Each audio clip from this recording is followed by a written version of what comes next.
¿sí? Porque dice, puedo incurrir en un abuso de autoridad.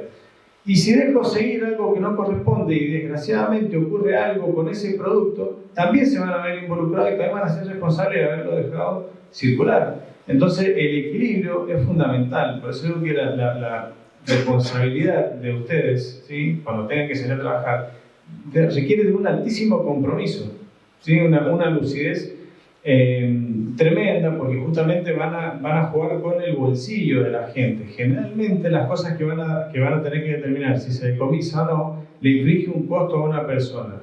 Y eso lo tienen que llevar adelante con total responsabilidad. Señor, buen día. A mí me interesaba saber más que nada con cuánto personal cuenta la Policía Local y si todos tienen una tarea similar o todos realizan todo. Bueno, la Policía de Seguridad Rural, cuando nos iniciamos, hace muchos años, éramos 7. No éramos más, ¿eh? Y digo éramos porque yo fui uno de esos que inició. Ahora somos 200 en toda la provincia. Y esa es la especialidad, lo que nos hace un poquito distinto conocer un poquito más de leyes. La Policía Rural trabaja con más de 100 leyes en forma específica, ¿sí? Controlamos del agua, de que se llevan registros para la producción agrícola, las abejas, de todo lo que se les ocurra. Los huevos. Tenemos los huevos, si van transportados como corresponde y demás. Tenemos toda esa potestad que ustedes también la van a tener, pero ¿qué pasa? Estamos un poquito más especializados. Entonces nosotros le damos esa capacitación al personal para que controlen. Mi tesis estuvo basada en eso, que no seamos solamente carnet de conducir, tarjeta verde, seguro y DNI. Aparte de todo eso, les pido un montón de otras cosas. Había que estudiar, así que eso está bueno. Pero bueno, el saber no ocupa lugar, dirían. Sí es importante porque el que sabe tiene una cuotita más de posibilidades y de poder para poder desarrollarse en la vida. Ahí, en relación a lo que decía recién Adrián, que estábamos trabajando ahí con el tema de la vigilancia y demás, pueden haber agravantes o un montón, o sea, que se agraven, y la crueldad animal que se hace referencia es la famosa ley Sarmiento, ¿sí? De la protección de los animales. Es una ley viejísima, pero que todavía está en vigencia, que habla de la crueldad contra los animales. Sí. Por ejemplo, nosotros como ciudadanos, si nos queremos contactar con la Policía Rural, ¿llamamos al número normal o hay otro número? Bien. Consejo, yo le podemos dejar los números de la base, ¿sí? O los números particulares de nosotros, no hay ningún problema. Cuando tengan alguna consulta, lo pueden hacer con nosotros, y si hay alguna situación en especial, lo recomendable es hacerlo a través del 911. ¿Por qué? Porque se crea un suceso. Entonces, esa llamada va a estar grabada y va a tener que tener una resolución. Fuimos, no había, ¿qué pasó? Siempre, a través de una llamada al 911, obviamente están los graciosos, hay gente que te dice 911, le responde la operadora o el operador, 911 emergencia, sí, ¿a qué hora el átomo? O sea, de las preguntas más irrisorias que pueden haber, hasta los que hacen chistes, o esos mismos malvivientes que lo utilizan para decir, mire, están asaltando acá, para que los móviles vayan para allá y yo pueda ir a robar allá. El número de la Policía Rural es el 4815-900, de la base centro. Y en su momento, cuando fue la creación de la Policía Rural, logramos tener un 0800. ¿Por qué? Porque en esa época lo logramos para que la gente pueda llamar sin costo, que es el mismo 4815-900, pero a través de un 0800. Todavía sigue funcionando, hoy en día lo marco por ahí como para saber si está, y me siguen atendiendo desde la base. Pero a lo mejor, si vemos algún acto de crueldad o hay alguna situación, indicarle al operador o a la operadora qué es lo que está pasando cuál es el lugar y la mayor cantidad de datos que se puedan aportar. Muchas veces nosotros como víctimas, nos ha pasado todo, yo he sido víctima de delitos, me han robado el auto, me han robado, todo, se han metido en mi casa, que vivo en esta sociedad. Por ahí lo que queremos es tener un policía en la puerta de la casa que esté justo ahí, como los bomberos. Che, mira, capaz que nos quieren tener ahí nomás. Y nos molestamos porque el operador o el policía nos hace un montón de preguntas que muchas veces son engorrosas para nosotros como víctimas, pero son necesarias para poder llegar a una resolución del caso. Entonces, es un poquito de entendimiento de cada lado. Así que nos llaman, lo único que le vamos a pedir es que por ahí nos tengan un poquito de paciencia porque nos encantaría tener un potencial mucho más grande.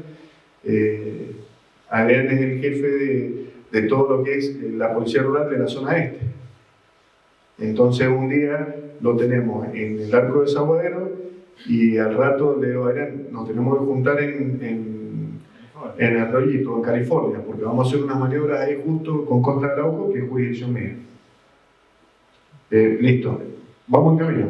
Ajá. En 4 horas nos juntamos. Tengo un puesto operativo que está de la base, que está en el metropolitano de Maipú, a 220 kilómetros. Son 3 horitas y media, regulándolo porque son donde están los pueblos originarios, las comunidades huarpes del secano Lavallino. Entonces nos pasamos un poquito para San Juan, tocamos San Luis y llegamos, apretamos. Y por ahí tenemos desplazamientos ahí y te dicen, che, que nos pasó perros peligrosos en las cuevas. Entonces, menos mal que no podíamos cruzar a Chile, pero bueno, fuimos, pusimos algunos cebos, llevar las trampas y demás. O sea, que no es directamente nuestra, porque sonó sí, tendría que haber ido del municipio, pero en la municipalidad siempre nos dicen, no tengo. Entonces por ahí vamos a ir, y vamos a llegar y vamos hasta el último, la última resolución. En nuestra Policía Rural siempre decimos que vamos a trabajar desde el inicio hasta por lo menos tener una resolución. Adrián lo sabe, él tuvo puntual lo de la Caterpillar, la maquinita esa que sacaron. ¿Cuánto estuvieron caminando? Como 7 horas, alrededor de 7 horas. Esas cuestiones que marca Raúl son habituales en la Policía Rural, pero si tomamos como referencia la pregunta de compañeros, somos cerca de 200 efectivos en la Policía Rural, creo que 198 exactamente, pero eso, comparándolo con los más de 9.000 hombres que tiene la Policía de Mendoza, es un número mínimo, ¿sí? Lo mismo ocurre con las movilidades, como decía Raúl, yo tengo zona este, ¿sí? 5 departamentos, San Martín, Ciudad Junín, La Paz, Santa Rosa, 2 movilidades, ¿sí? O sea, entonces es bastante dificultoso, por eso es que a nosotros nos sirve el trabajo en equipo, porque así como la pregunta, ¿a dónde tenemos que llamar? Es fundamental el llamado al 911 porque, como dijo Raúl, se genera un suceso. Ese suceso se le van cargando todos los detalles posteriores a la llamada, ¿sí? Se desplazó tal móvil, va yendo. ¿Qué puede ganar con esto? Que a lo mejor si el móvil de Policía Rural está a 100 kilómetros o 200 de esa problemática, que es puntual y que es específica de la Policía Rural, un móvil de jurisdicción puede llegar y asegurar ese lugar hasta que nosotros lleguemos. Esa es la ventaja del 911, ¿sí? Lo otro ya es una cuestión de, a lo mejor, mucha gente que es lo que hace. Y después del llamado 911 igual se comunica con nosotros de forma directa y nos va guiando con algunos detalles. Pero el suceso ya fue creado. Pero sí, si nosotros tomamos en consideración que la provincia de Mendoza tiene el 15% de su territorio y mucho menos urbanizado y el resto es todo rural, ¿sí? Creo que estamos un poco demorados por ahí con la evolución de la policía rural. Debería ser, quizás hasta debería haber una delegación nuestra por departamentos. Y actualmente tenemos 4 delegaciones, una que abarca Gran Mendoza, que es la que tiene a cargo Raúl, yo estoy zona este, tenemos una en Valleduco y una en el sur. A su vez, la del sur tiene una subdelegación en General Alvear, ¿sí? Y la mía de zona este, que está en Rivadavia, tenemos una subdelegación en Junín.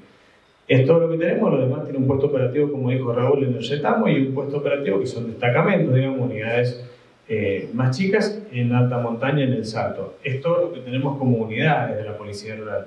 Asimismo, nos las ingeniamos para tratar de estar en todo lo que más se pueda, pero es fundamental la colaboración del resto de las instituciones o del resto de los actores sociales, que son los que por ahí nos acortan estas distancias o nos ayudan a optimizar el recurso, de no estar, digamos, en el 100% de las ocasiones, estar ahí a la expectativa de que si encontramos o no, sino muchas veces vamos a lo concreto, justamente porque estos actores sociales se comprometen con la causa, ¿sí? Muchas veces con la parte ambiental, otras veces con la parte de consumo, pero es bastante amplia o bastante, digamos, tiene una amplitud importante de legislación que se maneja para por ahí los recursos con los que contamos, son bastantes casos. ¿Alguna otra pregunta, chicos? Yo te quería hacer otra. Cuando se decomisa, Sí. ¿cómo se garantiza de que esa carne o ese producto de origen animal no vuelva al consumo? Bien, estos son garantías, ¿sí?, que tiene tanto el infractor como el que actúa.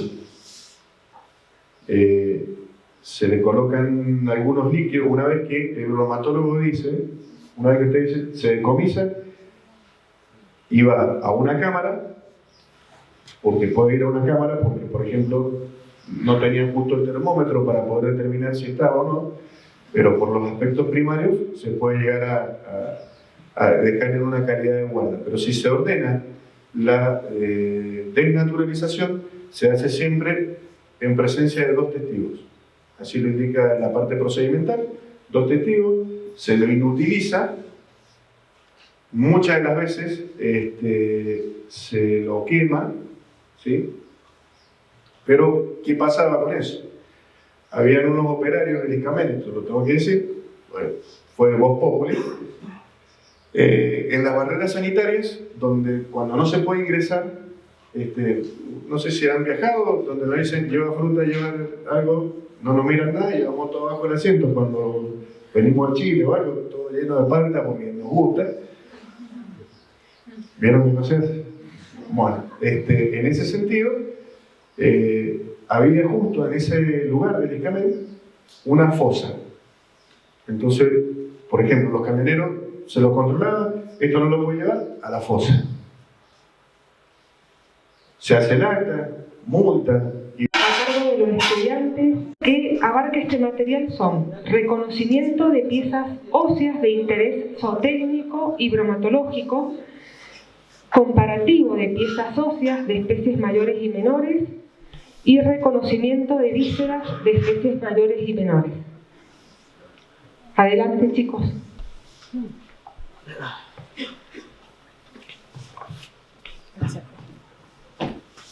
Hola. Bueno, la guía va a estar separada en especies mayores, menores y después va a estar toda la parte de vísceras. Nosotros vamos a empezar por las especies mayores, que son vaca y caballo. Para ubicarnos, tenemos que saber que todos los animales tienen un esqueleto similar, que está dividido en 3 partes. El esqueleto axial, que es la parte de la cabeza, allá Dolores les va a ir indicando. La parte de la cabeza, la parte de la columna, que tiene una parte cervical, después la parte dorsal, lumbar, sacra y después la parte coxigia. Y después tenemos el esqueleto apendicular, que está dividido en miembro anterior y posterior. En el miembro anterior tenemos la escápula, el húmero, el radio, el cúbito, el carpo y el metacarpo, y bueno, las falanges. Y después, en los miembros posterior, tenemos el hueso coxal, el fémur, el peroné y la tibia, el tarso, el metatarso, la rótula y las falanges. La rótula no está acá, venía acá. Y bueno, tenemos otra parte que es el esqueleto visceral, que no está en todos los animales y lo tenemos, por ejemplo, en el corazón del buey, para que se ubiquen. Bueno, y después los chicos van a comparar lo que sigue.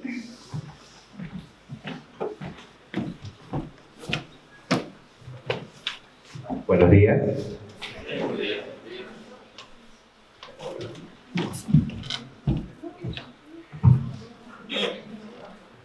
Nosotros vamos a comparar la cabeza de vaca y caballo. Lo que primero podemos notar en la cabeza de vaca es que su mandíbula es curva y en el caso del caballo es recta. En una posición ventral, levantando la cabeza, podemos observar que en la vaca el maxilar superior no presenta incisivos, pero porque presenta una almohadilla dentaria, por lo cual no tiene dientes en esa parte. A diferencia del caballo, que sí presenta incisivos o alvéolos dentarios, que es lo de el muerde también. Esa sería la diferencia primordial de entre cabezas. Perfecto. Ahora mis compañeras se van a seguir presentando.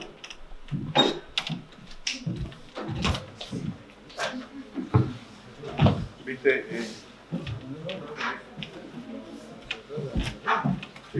Hola, nosotros somos Camila y Paula y vamos a presentar lo que es columna vertebral. Bueno, la columna vertebral está formada por 5 regiones: la región cervical, la región torácica, la región lumbar, la sacra y la coxigia.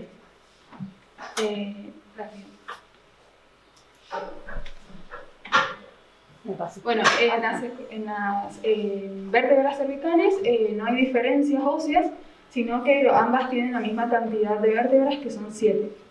Después tenemos las torácicas, que el caballo tiene 18 y la vaca tiene 13. Después tenemos la parte lumbar, que tampoco tienen diferencias óseas y son 6 en cada uno. Y después la sacra, en el caballo no están fusionadas y también son 5, en ambos son 5, pero en vaca sí están fusionadas, que ahí sí se pueden ver esa diferencia. Y en la parte de coxigia, el caballo tiene de 15 a 21 vértebras y la vaca tiene 18 a 20. No hay diferencias óseas, sino que es más que nada la cantidad de vértebras que hay en cada animal. Esa es la clave. Las torácicas son la clave. Caballo tiene 18 y vaca 13. Claro, perdón, eso es para que lo tengamos en cuenta.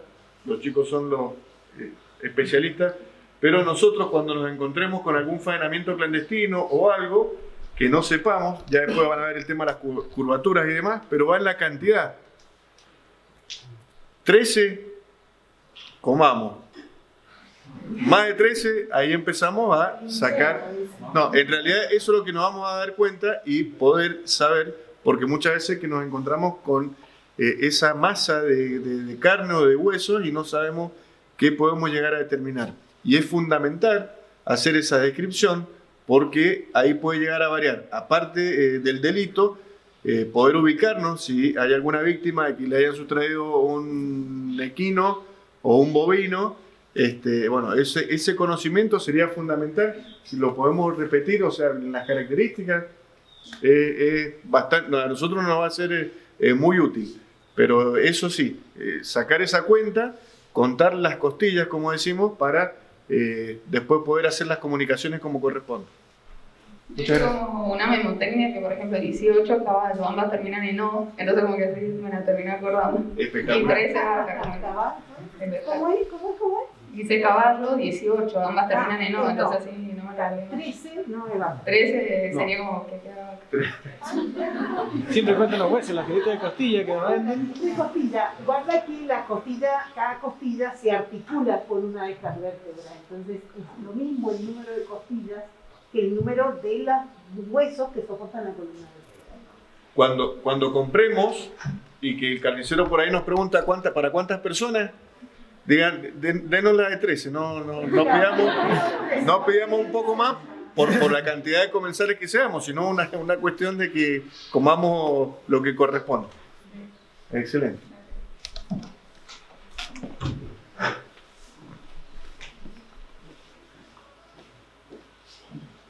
Hagamos la costilla. Ay.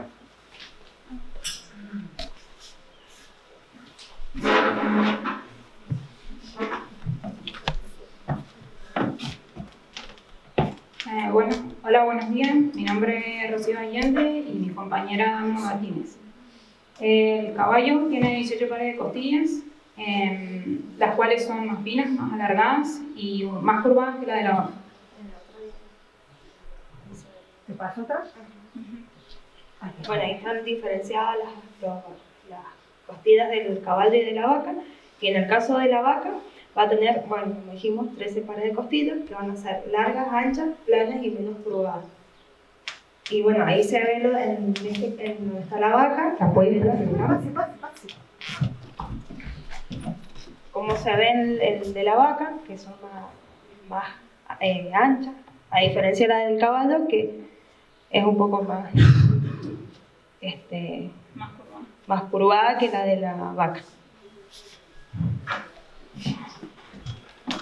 Hay que pensar en el costillar, es la costilla ancha. Cuando ustedes se comen, vieron que es bien ancho el hueso. Y es más clara también, es más chatita la de vaca que la otra, como un poquito más redondeada. Y que no les digan que es de novillo, o sea, que es tiernito. Pues si no, pero esto de caballo, pues más chiquito, ahí le van a decir, no, que estos son novillitos. Novillitos, no. Bueno, ahora yo soy Martina y les voy a presentar las escápulas, que vendría a ser como el omóplato del animal. Y tenemos que en la vaca presenta acromión, que es lo que se encuentra acá abajo, y en el caballo está ausente, no tiene. Y después, esta es la espina acromiana, que es bien pronunciada y el caballo no. Esas son las dos grandes diferencias de las escápulas. Martina, mostrame cuál es la punta que tienen que ir a buscar los chicos en el caso de analizar. Una punta. Claro, esa es el acromión. La vaca tiene y el caballo, fíjense que está mucha. No tiene. Se nota muchísimo. No tiene. Esa es una de las grandes maneras. Sobre todo si se encuentra en un miembro anterior, el cuarto anterior faenado, ¿no? Sí, que es muy común porque es la parte de la paleta, digamos. La paleta. Normalmente una de las partes que más carne tiene. Exactamente. Avancemos. O sea, este tiene acromión. Vamos a empezar a hacer una repasada. Ahí está. Bueno, en el caso del radio y el cúbito de especies mayores no hay diferencias significativas, pero lo que se puede diferenciar es en el caso de la vaca, el cúbito es un poco más ancho y se nota la fusión a lo largo del radio, pero en especies mayores no es muy significativo, muy notorio, porque los dos son herbívoros. Este sería el radio del cúbito de la vaca. Bien, acá no sacamos mucho dato. Acá no tenemos mucho dato. ¿Avanzo? Sí. Bueno, en el caso de los carpos que se encuentran debajo del cúbito y el radio, la principal diferencia está en la cantidad de huesos que tienen. En la vaca tiene 6 y en el caballo 7. Tienen los primeros 3 iguales, el carpo radial, el intermedio y el cubital, los dos iguales, un carpo accesorio, que es el número 4, y el cuarto carpiano. La principal diferencia es que en la vaca tiene un carpo menos porque tiene el segundo y el tercer carpiano fusionados, y en el caballo no, en el caballo los tiene por separado. ¿Podrías marcarlo ahí? En la vaca. Está medio pobre pata la vaca. Sí. Está pobre pata, está medio rey. Bueno, después están las piezas sueltas, después las mostramos.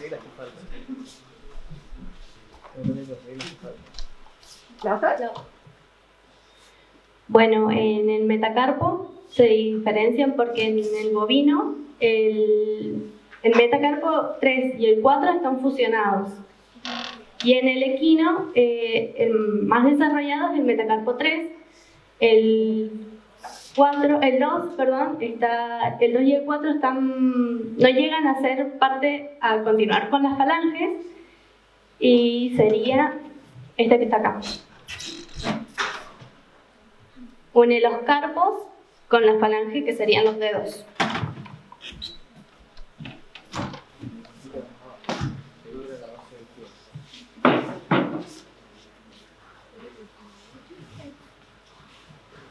Bueno, ya Lorenzo, soy Marina y vamos a mostrar lo que es el hueso coxal. Acá podemos ver una diferencia muy importante.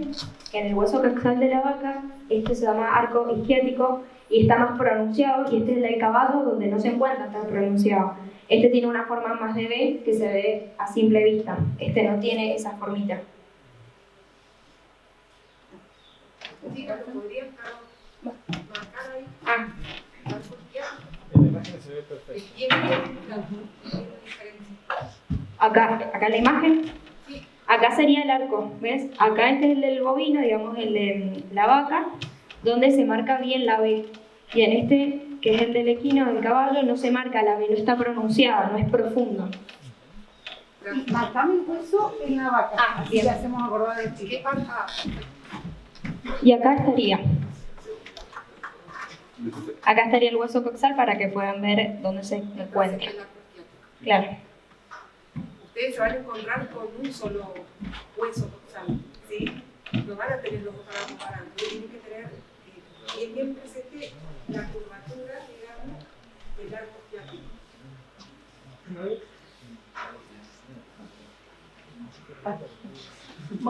Bueno, el fémur, la mayor diferencia entre caballo y vaca es que presenta este hueso que se llama tercer trocante, lo presenta el caballo, pero la vaca no lo presenta. Lo tiene, pero no se diferencia, no. Está bien pronunciado solo en el caballo. Y bueno, acá en la vaca sería este el fémur y no tiene el tercer trocante, por lo tanto, por eso es de vaca. Está bien armada la vaca, dice. Está bien. Está bien armada. ¿Tendrá el tercer trocante? Sí. ¿Del equipo?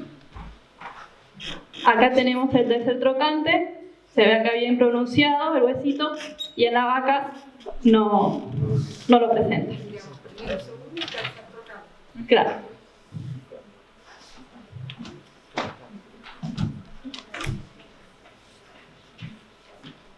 Bueno, nosotros somos Maika y Maricela. Vamos a hablar de tibia y peroné. La tibia es un hueso que se articula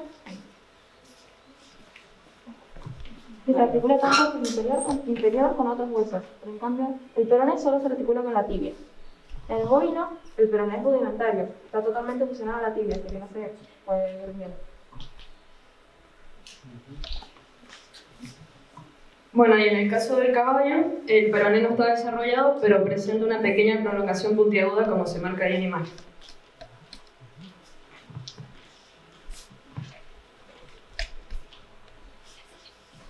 Bueno, en el caso de los tarsos, la principal diferencia entre ambos es la cantidad de huesos. En el equino tiene 7 huesos y en la vaca 6. Acá este es el calcáneo, el astrálago, el primer tarsiano. Acá está el hueso central. Este sería el segundo y tercer tarsiano que están fusionados, y este sería el cuarto tarsiano. Y en el caso de la vaca, este hueso, el cuarto tarsiano, no lo tiene presente. Esa es la única diferencia entre vaca y caballo. Marca. Este de acá. El tarso.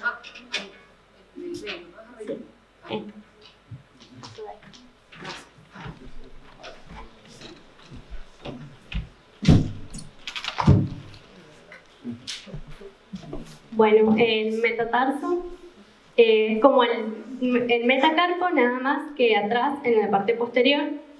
Y bueno, también se diferencia porque en el bovino el 3 y el 4 están fusionados, y en el equino el más desarrollado es el 3. Sería...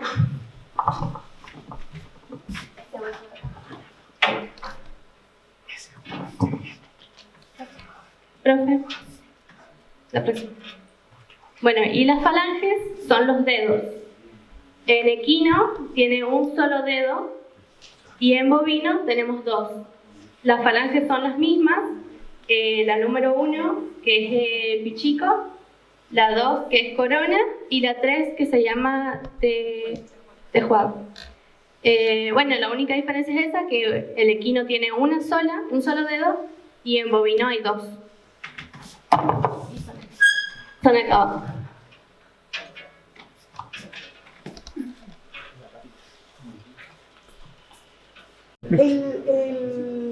¿Listo? ¿Listo? Seguimos. Vamos. ¿Paso?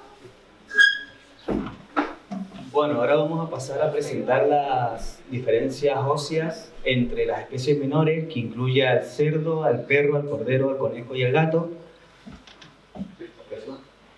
Bueno, acá los hemos diferenciado en herbívoros y carnívoros. En los herbívoros tenemos a los pequeños rumiantes, dentro de eso está el chivo, el jabalí y el conejo. Y después como carnívoros tenemos al gato y al perro.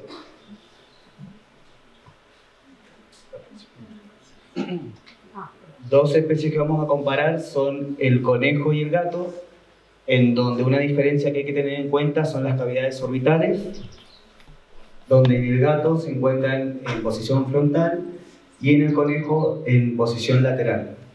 Y con respecto a los dientes hay que tener en cuenta que el conejo los tiene cuadrados y el gato puntiagudos. Esta es la típica del gato por liebre.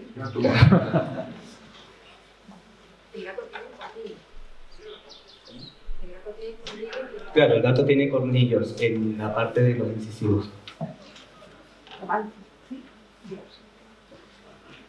Y ahora pasamos a comparar al jabalí, o el jabalí en este caso, el perro y el chivo, donde también la cavidad orbital del jabalí y del chivo se encuentran en posición lateral.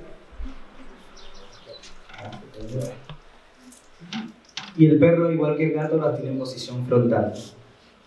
Y con respecto a los dientes también, tanto el jabalí como el chivo los tienen en forma cuadrada.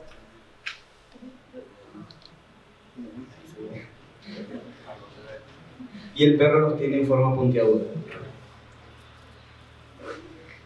Claro,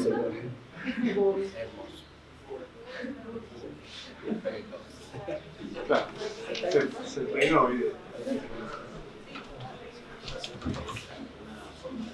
No sé si sería muy específico, pero que una situación que los depredadores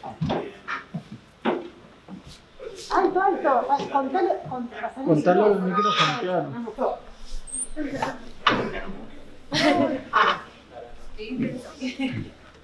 No, que no sé si será algo específico, pero he notado que muchos animales de característica depredador tienen las cavidades oculares hacia adelante.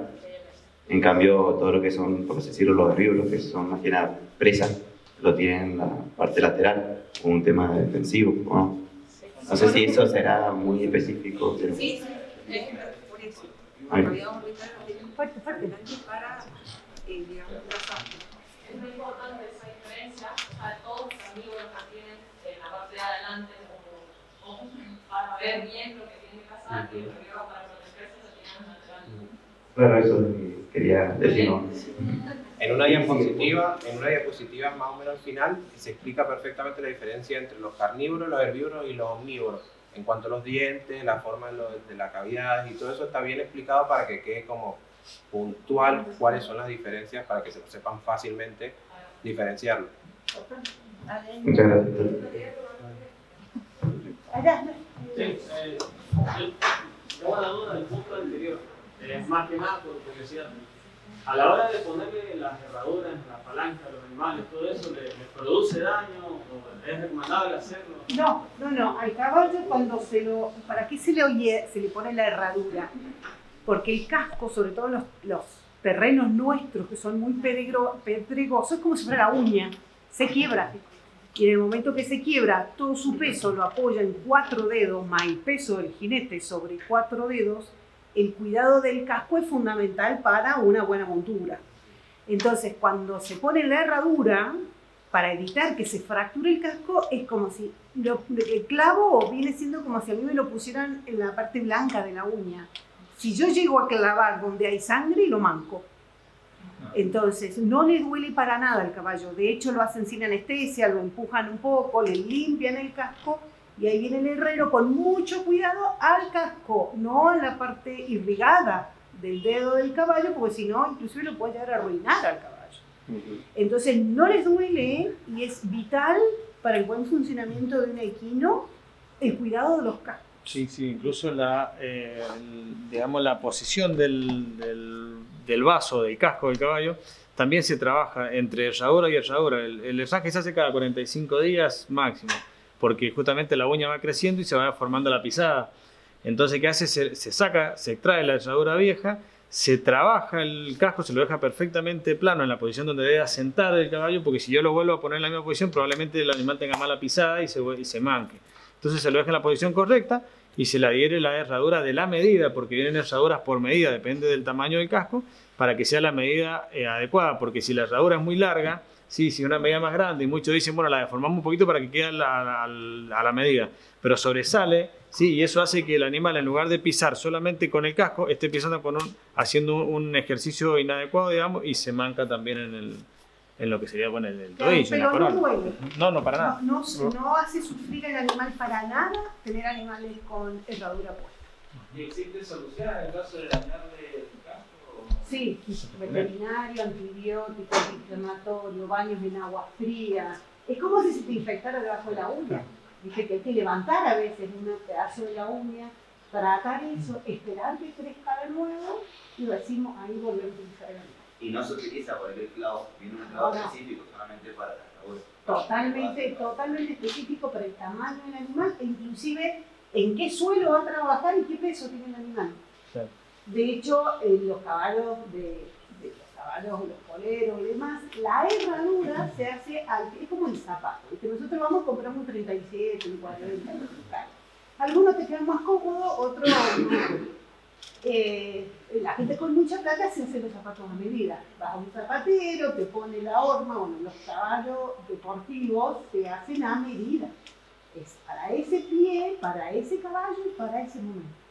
Hay todo un arte, ustedes saben, en el tema del herrado, pero quédense tranquilos que el herrado no duele. Mucho por una cuestión de bienestar animal sufre que hierren los caballos, duele mucho más un casco partido por una piedra. Entonces la historia es proteger el casco del animal. No duele para nada. Si duele, el herrador es malo. La técnica y la herramienta es fundamental también. Son artistas, los buenos herradores son artistas. De hecho, tienen que hasta modificar la herradura, tienen que trabajar con una proa, bueno, esto es toda una historia. Y hay algunas, cuando se camina sobre hielo, no es nuestro caso, hay veces que se le ponen herraduras con gancho, para que no resbalen, los caballos que trabajan en altura. O sea, tiene todo un arte. Lo mismo, no andar con taco en el shopping que en alta montaña. Lo mismo. Por ejemplo, en Potrerillos tenemos varias zonas donde hay ventonitas, ¿sí? Y cuando se moja la ventonita es muy resbaladizo. Eso, bueno, tienen que tener los caballos una herradura especial también para andar por esa zona. Son todos 4x4.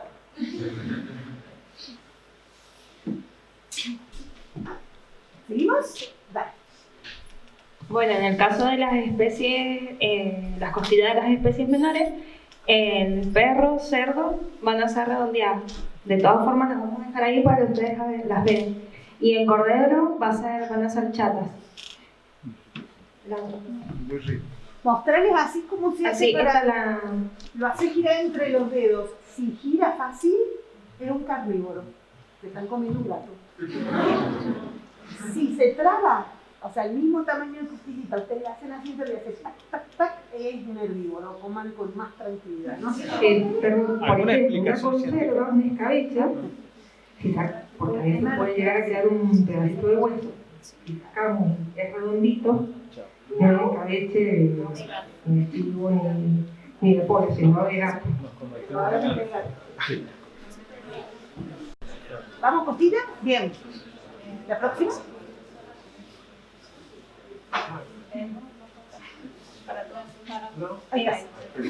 Bueno, en el caso del gato y el conejo, se pueden diferenciar, ya que el gato, la costilla es redonda, se puede hacer ese giro que decía la profesora. Y en el caso del conejo no, porque es chato, o sea, va a costar ese movimiento. Después jugamos un rato. En el caso de estos animales que son similares una vez faenados, ¿no? La cola del gato, ¿cómo digamos, queda algún resto óseo o es cartílago nada más que se desprende? Es hueso, o sea que ahí también puede haber una característica. Sí, tiene cola, tiene hueso. La cola del conejito tiene 2 o 3 vértebras, el gato tiene 10, 12, 18, de acuerdo al tipo de gato. la siguiente. ¿Sigo? Bueno, ahora vamos a ver la escápula del gato y el conejo. Vemos que la forma del gato es bien redondeada y la del conejo es bien triangular. Después, la espina acromiana divide casi en el medio de la escápula y después la espina acromiana de acá está en diagonal. Tiene una apófisis bien pronunciada el conejo, a diferencia del gato, y el acromión del gato es más salido y triangular. Principalmente esto. Sí, la forma. La forma. Si es redonda, es perro y gato. Si es triangular, ya podemos hablar de algo más comestible. Bueno, lo mismo vemos acá en el cordero, es bien triangular. Acá en el cerdo tenemos una forma triangular y una forma redondeada. Y en el perro es toda redondeada, bien redondeada. La espina del cordero da hacia caudal, parecido a lo de la vaca. Tiene un acromión bien desarrollado, está en la mesa, así que lo van a poder ver. Esta también es bien desarrollada, bien sobresalida. Y después la del perro, como la del gato, está en el medio y divide la escápula en partes casi igual. Esto ustedes lo pueden relacionar con lo que comen. Triangular come pasto, el cerdo come de todo y el perro come carne. Evolutivamente está en esa línea.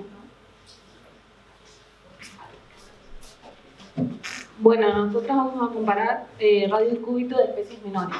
En este caso es cerdo, perro y pequeños rumiantes. En el caso del perro, al ser carnívoro, no está fusionado al radio del cúbito.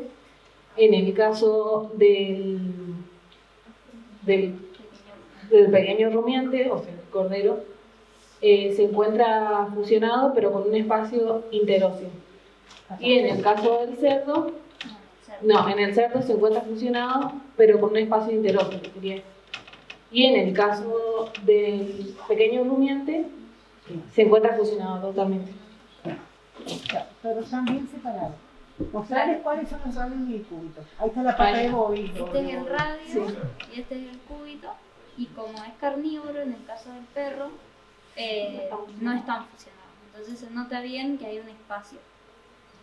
En cambio, bueno, en el cerdo, como es omnívoro, están fusionados, pero hay espacio igual interóseo. Porque en los herbívoros es en los que se encuentran bien fusionados y no hay como este espacio que se nota acá. Está el otro que está ahí, el del conejo.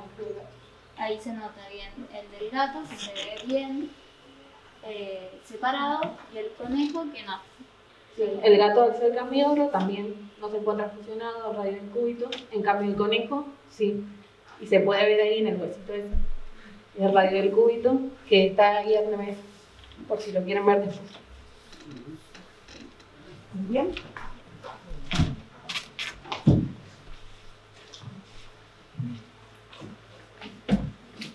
Bueno, el hueso coxal, la mayor diferencia es como la vaca y el caballo. En el conejo tenemos un arco isquiático bien pronunciado, que se ve en la forma de B, en el conejo, y en el gato es muy poco la profundidad que tiene, entonces la mayor diferencia. Acá vemos bien pronunciado la forma en B, y en el gato no se diferencia mucho. Es igual que en el caballo y la vaca.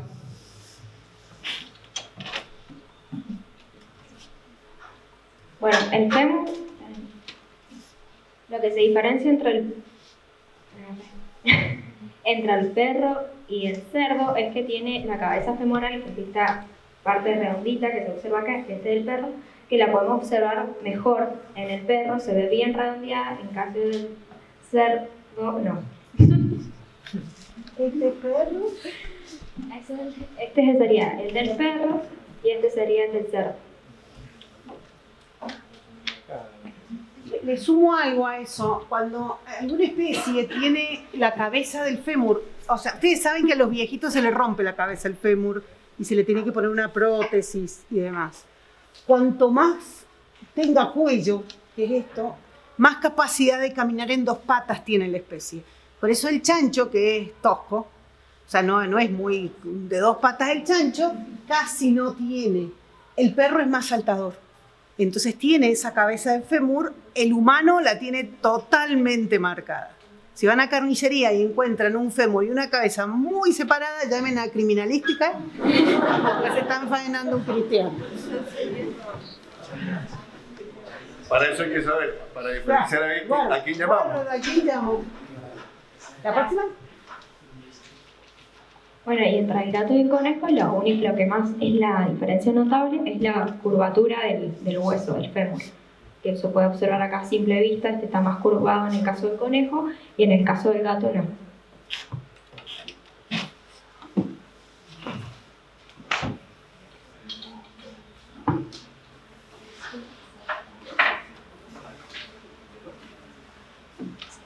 Bueno, en el caso de las diferencias tibia y peroné entre conejo y gato, en el caso del conejo, el peroné llega hasta la mitad, en la primera mitad están separados y luego se fusionan.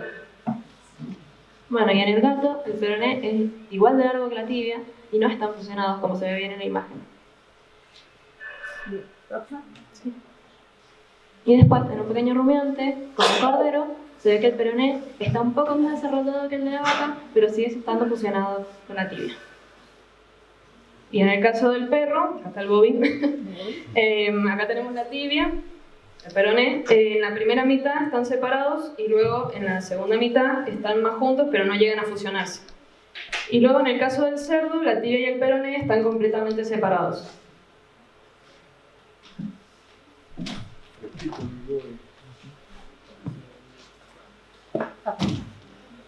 Hola, buenos días.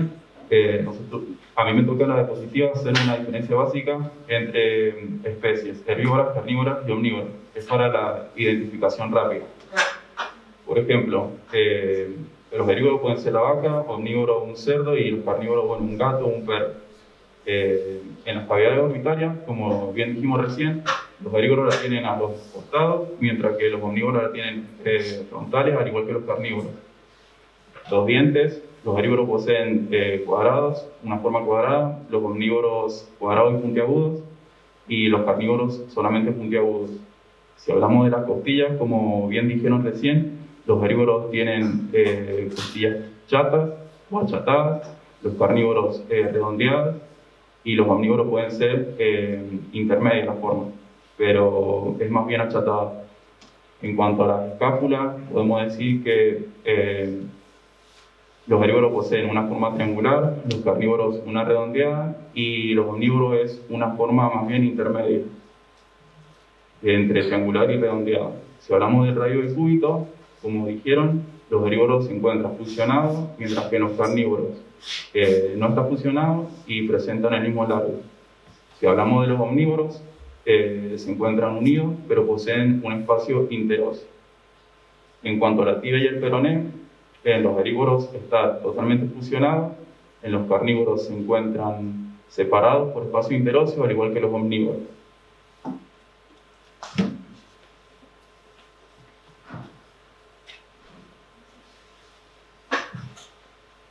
Bueno, ahora vamos a pasar a hablar de las menudencias.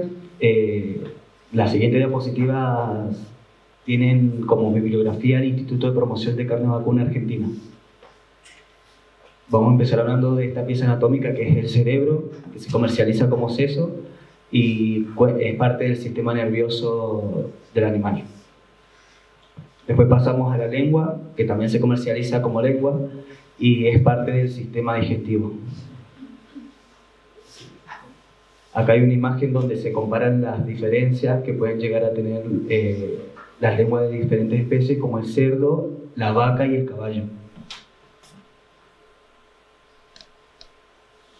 Después pasamos a las glándulas parótidas, que se comercializa como falsa molleja o molleja de garganta.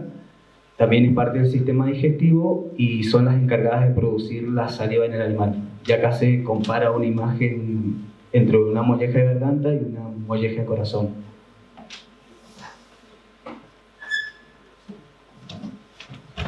Bueno, continuando con el tema del sistema digestivo, vamos a ver la diferencia entre el caballo y la vaca. En caso de la vaca, es poligástrico, presenta 3 preestómagos y un estómago verdadero. que son el rumen, el retículo, el omaso y el abomaso. La próxima. Y el caso del caballo es monogástrico, presenta un solo estómago.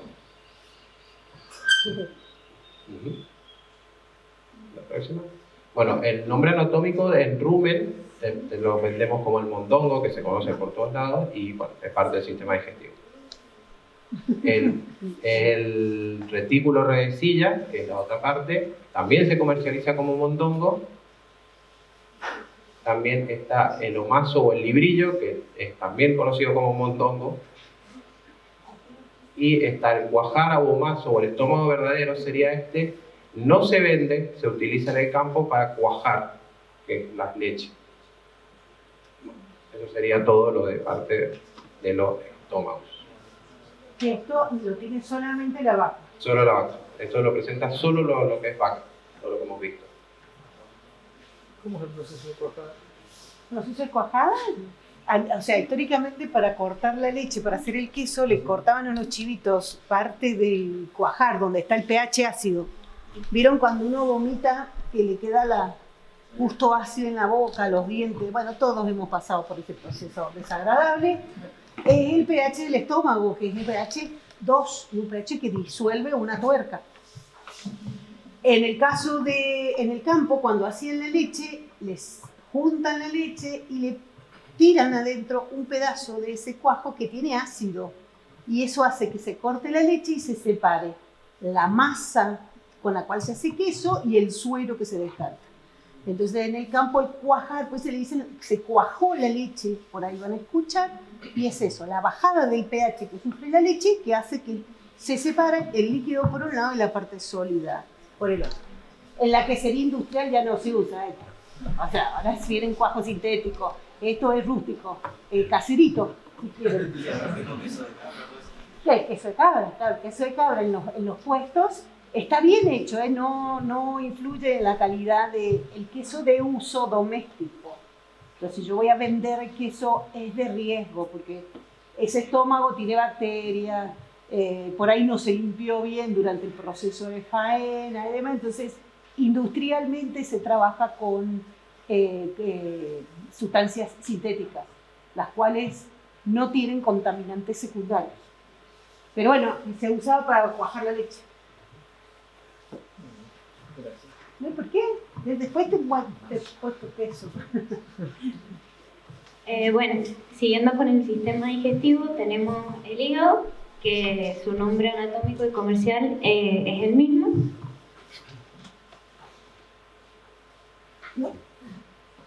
Después los chinchulines, que en realidad es el intestino delgado del animal y también pertenece al sistema digestivo. ¿Han comido chinchulines?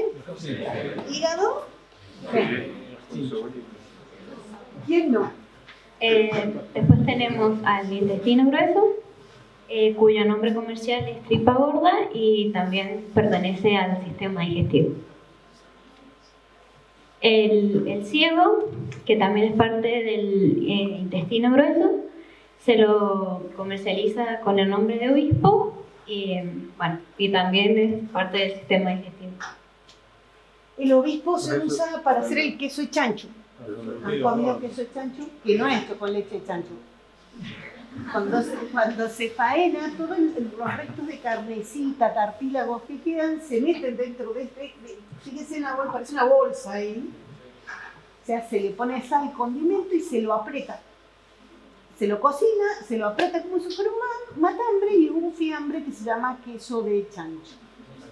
¿Quién ha comido queso de chancho? Todos han comido, me encantó. Además, no se, a diferencia del otro estacionado, no se muele, se pica. Se pica a cuchillo.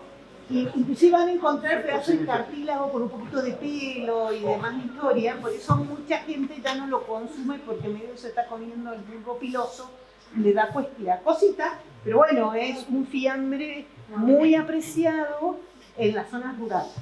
Y se hace con esa bolsa. Ahora vienen bolsas sintéticas, les aviso, que se digieren y demás, pero bueno, históricamente se usaba el ciego. Bueno, y empezando con el sistema circulatorio, tenemos el corazón, que se lo comercializa como corazón también. Después tenemos el sistema respiratorio, que bueno, la parte se llaman pulmones y se venden con el nombre de bofe. Y bueno, la diferencia entre vaca es que tiene 3 bronquios y el caballo tiene 2. Basta los bronquios, por favor. Ahí tiene 1, tiene 2 y tiene 3. Y el caballo viene acá y tiene uno que sale para este lado y otro que sale para este lado. ¿Sí? Parece un caño de esos que se usan en las piletas para el fondo. No, sí. Un caño blanco con anillos. Eso es lo que hay que buscar.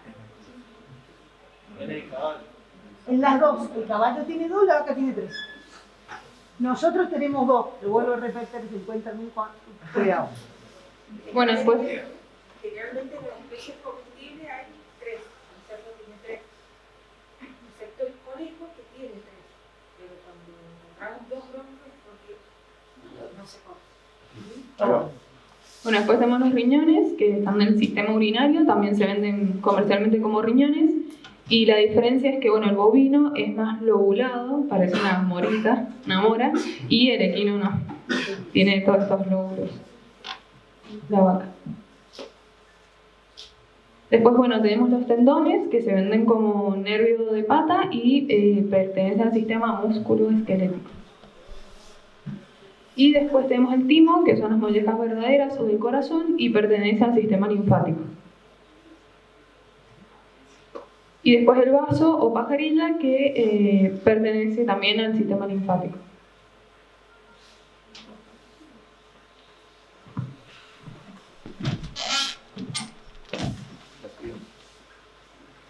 Bueno, acá es un cuadro comparativo entre especies menores, que son las vísceras, entre cordero, cerdo, perro y gato.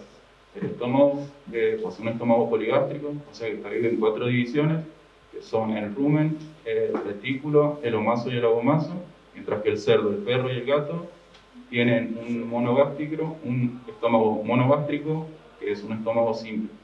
En cuanto a los pulmones, la mayor diferencia que podemos ver es que en el cerdo y el cordero poseen más de 2 lóbulos, mientras que el perro y el gato solamente van a poseer 2. También varía en el tamaño del animal, de la variedad, y tiene una textura esponjosa. En cuanto a los riñones, el cordero y el perro tienen una forma de frijol, el cerdo una forma de frijol aplanado y el del gato es una forma de poroto.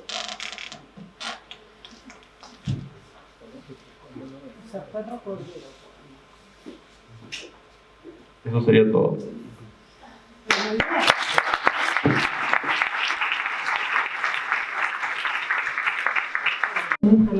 A la instancia de preguntas. Yo, ¿Qué? Piensa, yo siempre preguntando. Usa el micrófono, sí. Usa el micrófono porque si no.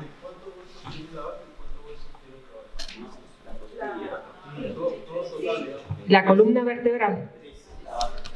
¿En qué se diferencia? A ver, chicos, ¿quién dio columna vertebral? La diferencia principal. Bueno, lo voy a decir acá. La diferencia principal, más que nada, es en la parte de las vértebras torácicas, que, bueno, como lo dije, el caballo va a tener 18 y la vaca va a tener 13. Y, o sea, la misma cantidad que hay tanto de costillas es la misma que hay de vértebras. Y esa es la diferencia principal en vértebras y costillas. 1, 2, 3, 4, 5, 6, 7, 8, 9, 10, 11, 12 y 13. Entonces es una vaca. Y acuérdense, las costillas son más anchas. Acá se puede ver, las otras en caballo son más finas. Cuando pedimos las costillas anchas, si nos dan así, ¿qué nos están dando? De caballo.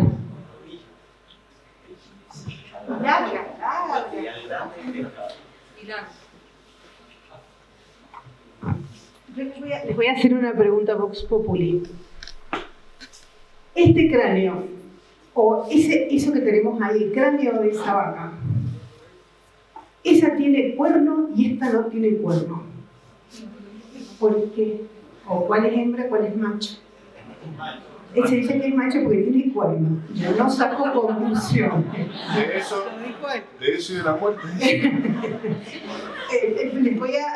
Esto es un mito, por eso me paro, interrumpo a los chicos y se los comento. La presencia de cuernos en el bovino no está ligada al sexo.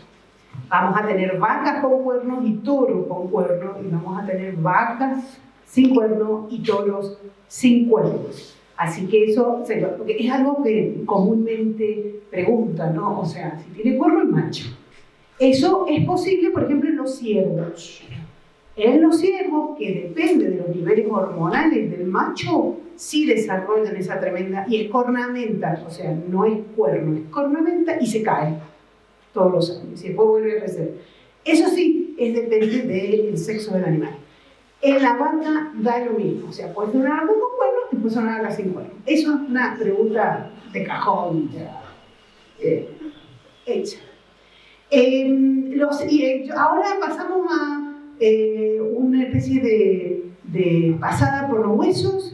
Les queremos mostrar para que los toquen, para que los miren, para que los comparen, porque la anatomía se aprende sobre la pieza. O sea, les puedo mostrar todas las fotos que quieran, pero tener la pieza en la mano, pesarla, tocarla, mirarla, no hay manera de reemplazar esa experiencia. Así que bueno, invitamos a todos los cadetes y a los chicos de bromatología a tener un ratito de intercambio, y la idea es tocar, mover, mostrar y demás.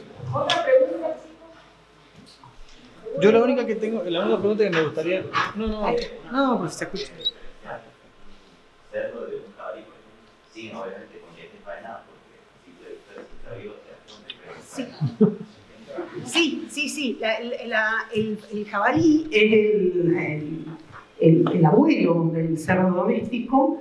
Las características, si ustedes se hacen la imagen de un jabalí, pura cabeza y patita de atrás chiquita.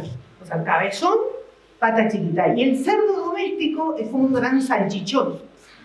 Tiene mucho músculo en la paleta, mucho músculo en la parte de los cuartos traseros, donde está el jamón, que más nos gusta. Entonces ya mirándole los jamones, vos decís, esto es de un animal bien relleno, es cerdo.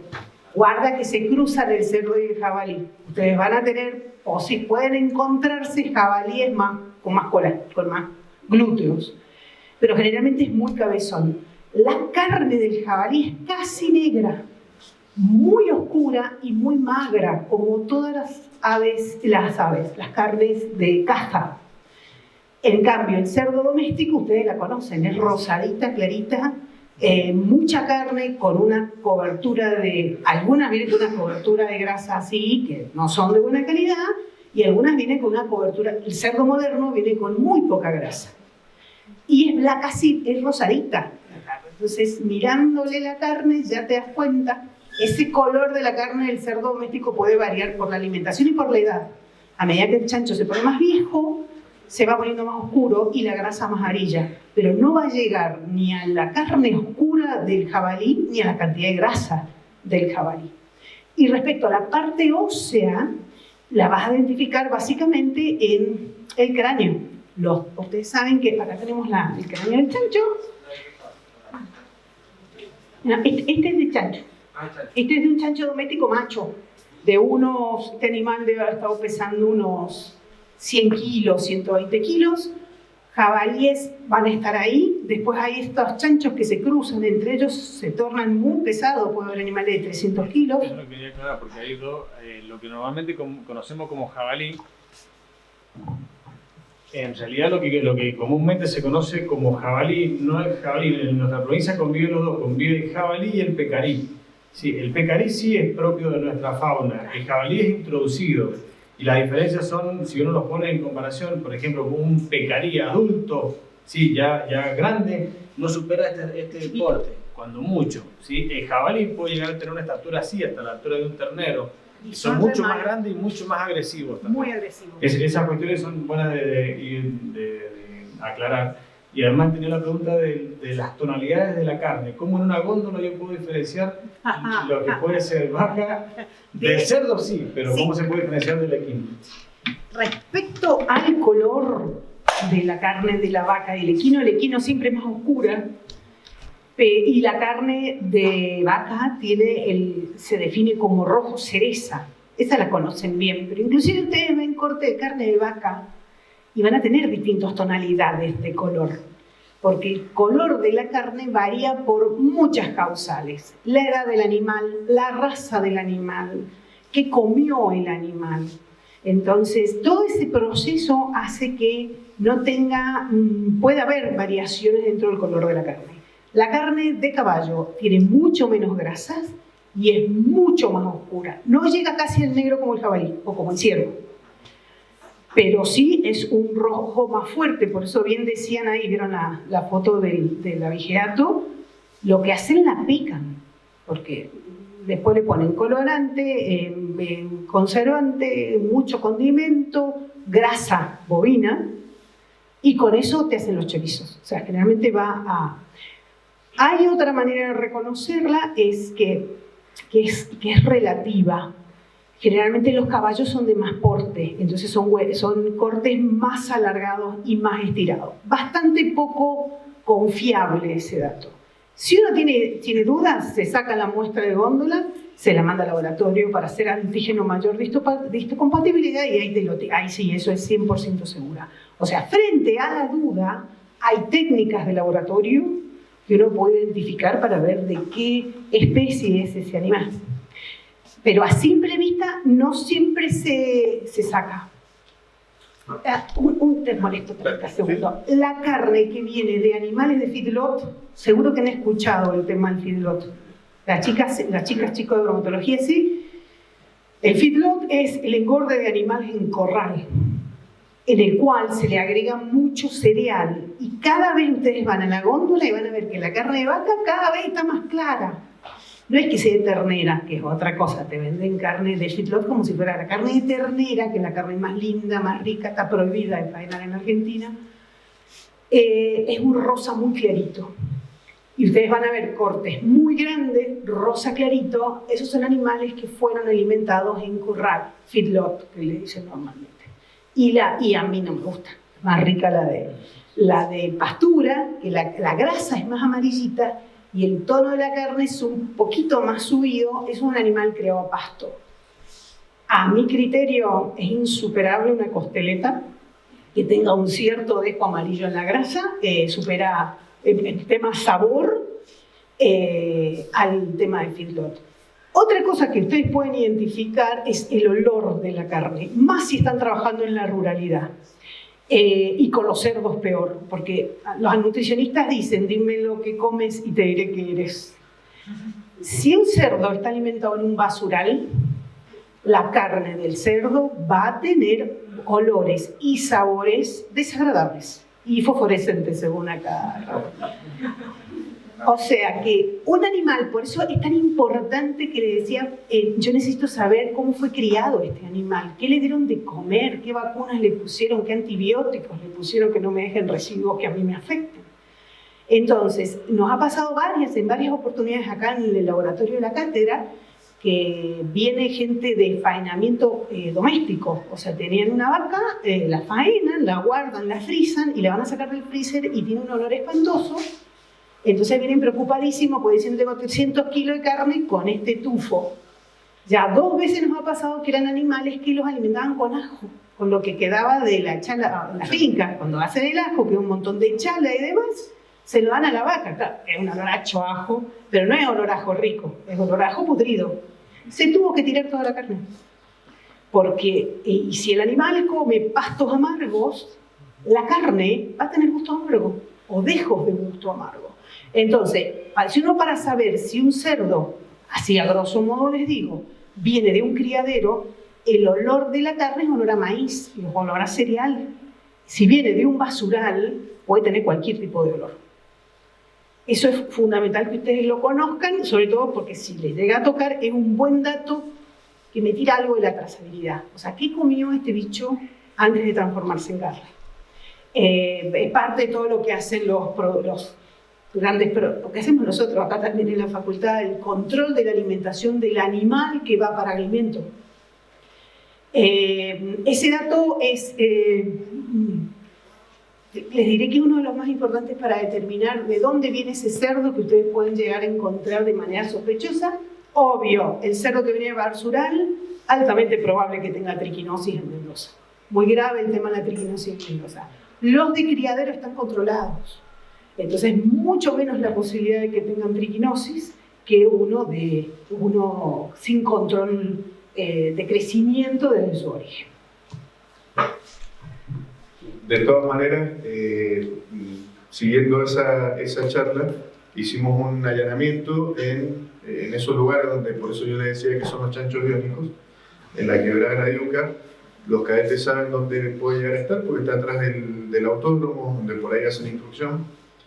Y bueno, lamentablemente hay también grandes cadenas que comercializan, que después le pegan una enjuagada y lo sellan, ¿sí?, con las tintas correspondientes, entonces figura como si fuese un animal de criadero como corresponde. Eso como para agregar. Lo que sí les quería decir, esto para que los tengan en cuenta el día de mañana, los señores oficiales y los bromatólogos, es que en la cadena de custodia cuando ustedes hagan algún procedimiento se tienen que extraer 3 muestras y se tienen que sellar para después poder mandarla al laboratorio para poder determinar. Nosotros muchas veces en la duda, una carne si ha pasado mucho tiempo tiende a tener un color, a oscurecerse, pero hay que tomar 3 muestras. Una de las muestras se la va a dejar el imputado, o sea, o esa persona que le va trasladando, otra queda en poder de la autoridad competente y la tercera va al laboratorio. ¿Por qué? Esto es para darle una cuestión de garantías a la persona que está siendo procesada o llevada a ese proceso, porque si no dicen lo clásico, me plantaron otra muestra. Entonces recuerden, esto para que ustedes lo tengan en cuenta, es mediante testigos, se sella, se pone en envases especiales que vienen para que se mantengan, que estén con la higiene correspondiente. Entonces, una muestra la van a dejar a la persona que se le hace el decomiso, una muestra queda en la autoridad competente, ¿sí?, en un freezer, y la otra va al laboratorio. Cosa que después esa persona tenga derecho de defensa para poder contrastar o no. Hay algunos que dicen, lo confiesan directamente, sí, es carne de guanaco, no, sí, es carne de caballo y demás. Pero hay otras personas que, beneficiados por el Estado garantista, dicen, bueno, yo quiero todas las garantías, quiero todos los derechos de defensa que yo pueda tener. Entonces es un punto a tener en cuenta y que incluso les va a dar el respaldo a ustedes de lo que están haciendo y que no le cambiaron esa muestra, porque si no dicen, no, acá ya la hago yo en mi laboratorio y te llevo cualquier otra cosa, recuperan o quizás pierden, pero no van con un proceso detenido y demás. Entonces eso es a tener en cuenta tanto los bromatólogos como el oficial de policía que pueda llegar a estar adelante de ese procedimiento. Excelente. ¿Dudas? Muchas, pero no importa, está bueno. Ahora vamos a preguntarle.